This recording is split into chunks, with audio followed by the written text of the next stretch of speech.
एक शहर में प्रतिवर्ष माता पिता अपने पुत्र को गर्मी की छुट्टियों में उसके दादा दादी के घर ले जाते।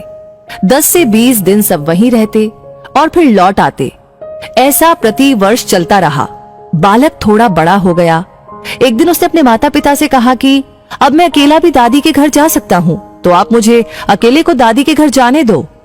माता पिता पहले तो राजी नहीं हुए, किंतु बालक ने जब जोर दिया तो उसको सारी सावधानी समझाते हुए अनुमति दे दी। जाने का दिन आया। पिता बालक को छोड़ने स्टेशन गए। ट्रेन में उसको उसकी सीट पर बिठाया, फिर बाहर आकर खिड़की में से उससे बात की, उसको सारी सावधानियां फिर से समझाई। बालक ने कहा कि मुझे सब याद है, आप चिंता मत करो। ट्रेन को सिग्नल मिला, विसिल लगी, तब पिता ने एक लिफाफा पुत्र को दिया और कहा कि बेटा, अगर रास्ते में तुझे डर लगे तो ये लिफाफा खोलकर इसमें जो लिखा है उसको पढ़ना। बालक ने पत्र जेब में रख लिया। पिता ने हाथ हिलाकर विदा किया। ट्रेन चलती रही। हर स्टेशन पर नए लोग आते रहे, पुराने उतरते रहे। सबके साथ कोई न कोई था। अब बालक को अकेलापन लगने लगा। अगले स्टेशन पर ट्रेन में ऐसी शख्सियत आई जिसका चेहरा बहुत ही भयानक था। बालक पहली बार बिना माता पिता के, बिना किसी सहयोगी के यात्रा कर रहा था। उसने अपनी आंखें बंद करके सोने का प्रयास किया, परंतु बार बार वो भयानक चेहरा उसकी आंखों के सामने घूमने लगा। बालक भयभीत हो गया, रुआंसा हो गया। तब उसको पिता की चिट्ठी याद आई। उसने जेब में हाथ डाला, हाथ कांप रहा था।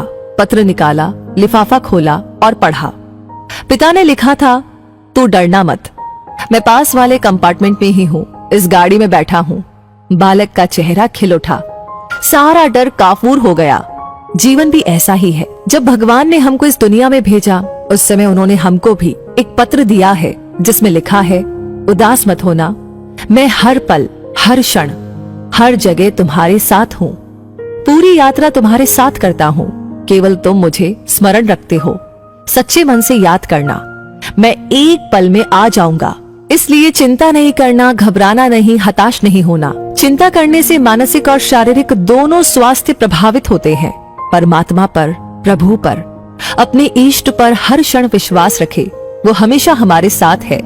हमारी पूरी यात्रा के दौरान, अंतिम सांस तक बस इसी एक एहसास को ही कायम रखने का प्रयास